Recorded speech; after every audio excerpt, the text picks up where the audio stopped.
एक बहुत ही important question जो मुझसे पूछा गया कुछ दिन पहले और मैंने सोचा क्यों ना इस क्वेश्चन पर वीडियो बनानी चाहिए और इसका जो डिटेल आंसर है वो आप दोस्तों के सामने वीडियो बना के शेयर करना चाहिए। क्वेश्चन ये था कि अगर आप यूके में आते हैं और आप अपनी डिग्री कंप्लीट कर लेते हैं, डिग्री कंप्लीट करने के बाद आप PSW अप्लाई किए बगैर आप अपनी होम कंट्री में ट्रैवल करना चाह रहे हैं, तो उस केस में आप अपनी होम कंट्री में ट्रैवल कर सकते हैं या नहीं कर सकते। आप लोग जानते होंगे जैसे ही आप अपनी डिग्री कंप्लीट करते हैं और डिग्री कंप्लीट करने के बाद आपके पास 2 या 3 माह होते हैं। मैं उस टाइम पीरियड की बात कर रहा हूँ कि उस टाइम पीरियड के दौरान क्या आप अपनी home country Pakistan, India, Bangladesh, Nepal, whatever कहीं भी आप जाना चाह रहे हैं, तो क्या आप उन मंथ्स में ट्रैवल कर सकते हैं या नहीं कर सकते, या कितना उसमें रिस्क है आप दोस्तों के लिए। क्या आपसे इमिग्रेशन क्वेश्चन करेगी, या आप पाकिस्तान ट्रैवल करके जाते हैं, क्या वहाँ पाकिस्तानी इमिग्रेशन वाले आपसे क्वेश्चन कर सकते हैं। तो इसका जो आंसर है आज की वीडियो देखने के बाद आपको इंशाल्लाह मिल जाएगा। अगर आपको वीडियोस इन्फॉर्मेटिव लगे तो वीडियोस को थंब अप जरूर दिया करें। अभी तक आपने जवाब की दुनिया ऑफिशियल को बाकी सोशल मीडिया पेजेस पे फॉलो नहीं किया तो वहाँ पे भी आप मुझे फॉलो कर सकते हैं, क्योंकि वहाँ पे आपको लेस देन 60 सेकंड में काफ़ी इंफॉर्मेटिव कंटेंट देखने को मिलेगा। और आप अपने दोस्तों के साथ भी ये वीडियो शेयर ज़रूर किया करें ताकि सबका फ़ायदा हो सके। तो चलते हैं जी और देखते हैं कि क्या आपको डिग्री कंप्लीट करने के बाद अपनी होम कंट्री में फ़ौरन जाना चाहिए या नहीं, या आपको PSW अप्लाई करना चाहिए पहले और उसके बाद आपको ट्रैवल करना चाहिए। अगर आप किसी भी कंट्री का स्टूडेंट वीज़ा अप्लाई करते हैं, चाहे वो यूके है, US है, कनाडा है, ऑस्ट्रेलिया या फिर किसी भी यूरोपियन कंट्री का वीज़ा अप्लाई करते हैं, तो उसमें आपको 3 मंथ्स का एक्स्ट्रा टाइम दिया जाता है। लेट्स सपोज कि अगर आप मास्टर डिग्री के लिए अप्लाई कर रहे हैं तो मास्टर डिग्री 1 साल की होती है, 12 महीने की होगी, तो इसमें जो वीज़ा होगा वो आपको 15 मंथ्स का ग्रांट किया जाएगा। और अगर बैचलर के लिए अप्लाई करेंगे तो बैचलर 3 साल का होता है, तो उसके बाद आपको 3 मंथ्स एक्स्ट्रा उसमें भी दिए जाते हैं। उसकी कुछ टेक्निकल रीज़न होती है जिसकी बेस पे आपको ये टाइम जो है ना एक्स्ट्रा ग्रांट किया जाता है। उसमें सबसे बड़ी वजह ये होती है कि अगर ड्यूरिंग कोर्स खुदा नासा आप अपने किसी भी सब्जेक्ट में फेल हो जाते हैं, स्पेशली जब लास्ट डेजिटेशन होती है उसमें खुदा नासा आप किसी वजह से फेल हो जाते हैं या आप क्लियर नहीं कर पाते, तो एटलीस्ट आपके पास यूनिवर्सिटी की तरफ से 3 महीने एक्स्ट्रा दिए जाते हैं ताकि आप उन चीज़ों को क्लियर कर सकें और आप अपनी डिग्री हासिल कर सकें। और डिग्री हासिल करने के बाद आप PSW अप्लाई करें तो एंड सो ऑन, ये कहानी ऐसे चल जाती है। अब क्वेश्चन यहाँ पे ये आता है कि आप अपनी आपका लेट्स सपोज कि आपकी जो डिग्री है वो 1 जनवरी से स्टार्ट हुई है और इसने ख़त्म होना है जाके सितंबर तक इसको डिग्री को कंप्लीट हो जाना चाहिए। लेट्स सपोज आपकी जो डिग्री है वो 1 जनवरी 2025 को स्टार्ट हो रही है और इसको ख़त्म होना है दिसंबर 2025 में, लेकिन आपका जो वीज़ा होगा वो मार्च तक होगा, मार्च 2026 तक होगा।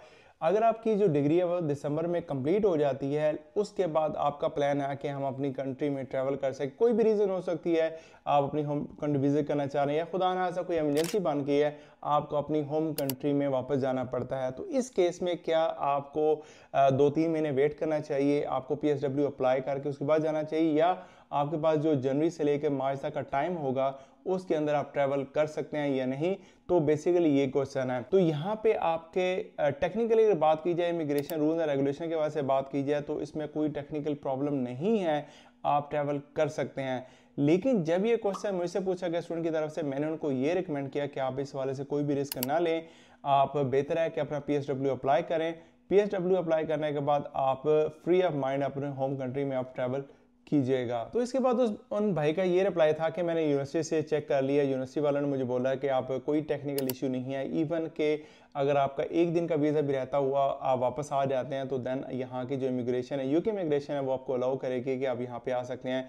मैंने यूके होम ऑफिस से भी चेक कर लिया, उनसे भी डिस्कस किया, तो उन्होंने मुझे कहा कि कोई भी ऐसा इशू नहीं है, आप जस्ट अपनी वीज़ा एक्सपायर होने से पहले पहले आप यहाँ पे आ गए तो आपको कोई भी रोकेगा नहीं।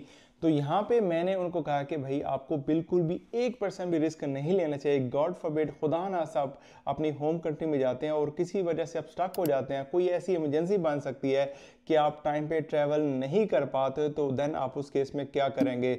ये काफ़ी ज़्यादा इश्यूज हुए थे जब कोविड का यहाँ पे इशू चला था, तो कुछ स्टूडेंट्स ट्रैवल कर गए थे, लेकिन कोविड जैसे स्टार्ट हुआ तो वो वहाँ पे स्टक हो गए, उनका वीज़ा एक्सपायर हो गया, तो उस वजह से वापस नहीं आ पाए थे।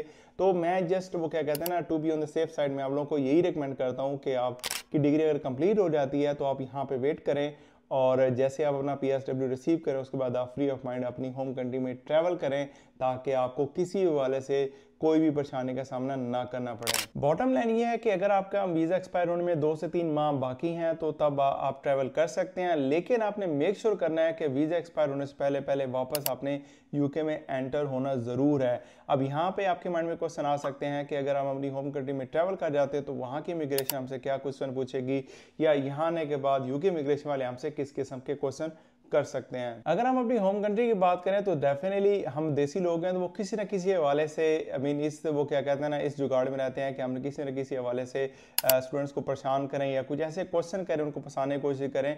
तो आपने बिल्कुल भी परेशान नहीं होना, स्ट्रेट अवे जो भी क्वेश्चन आपसे पूछा जाएगा आपने उनको रिप्लाई करना है। आपके पास BRP कार्ड है, आजकल तो BRP कार्ड वैलिड नहीं है, तो आपके पास डेफिनेटली वीज़ा होगा जो आपने UKVI के साथ अकाउंट के साथ लिंक किया होगा, तो आपने वो कोड वगैरह देना, तो आपका जो स्टेटस है वो आप देख लेंगे एंड देन आपको अपनी होम कंट्री से ट्रैवल करने दिया जाएगा। तो एक्चुअली उनका क्वेश्चन बनता तो नहीं है, लेकिन वो किसी न किसी हवाले से आपको फंसाने की जरूर कोशिश करेंगे। एज सुन एज जब यहाँ पे आप लैंड करेंगे यहाँ यूके इमिग्रेशन आपसे डेफिनेटली कुछ क्वेश्चन पूछेगा कि आपने किस यूनिवर्सिटी से डिग्री की, आपने क्या सब्जेक्ट पढ़ा, आप कहाँ पे रहते हैं और आपकी डिग्री कब कंप्लीट हुई। तो इस किस्म के छोटे मोटे क्वेश्चन आपसे पूछे जाएंगे, कोई इतनी लंबी चौड़ी कहानी आपसे नहीं की जाएगी। जस्ट आपने करना ही है कि जो भी क्वेश्चन आपसे पूछा जाएगा आपने कॉन्फिडेंटली उनका रिप्लाई करना है और आपको आपके पासपोर्ट को स्टैम्प किया जाएगा और देन आपको वहाँ से जाने दिया जाएगा। तो बेसिकली ऐसा कुछ भी इशू नहीं है, कोई भी ऐसा क्वेश्चन आपसे नहीं पूछ जाएगा जो कि आउट ऑफ सिलेबस हो। अगर मैं ओवरऑल बात करूं तो इससे ऐसा कोई भी ऐसा क्वेश्चन आपसे पूछा नहीं जाएगा जिसका आपको इल्म ना हो। तो आपने कॉन्फिडेंटली जो भी आपको क्वेश्चन पूछ जाएगा आपने उनका आंसर करना है। तो दोस्तों ये थी आज की वीडियो। आई होप कि आपको अपने क्वेश्चन का आंसर मिल गया होगा। अगर आपके माइंड में फिर भी कोई क्वेश्चन हो तो आप वीडियो कमेंट सेक्शन में पूछ सकते हैं या फिर आप मुझसे इंस्टाग्राम पे कॉन्टेक्ट कर सकते हैं। अगर आपके माइंड में कोई टॉपिक हो जिसका वीडियो देखना चाह रहे हैं तो वो भी आप कमेंट सेक्शन में ड्रॉप कर सकते हैं। मिलते हैं नई वीडियो के साथ। Bye for now.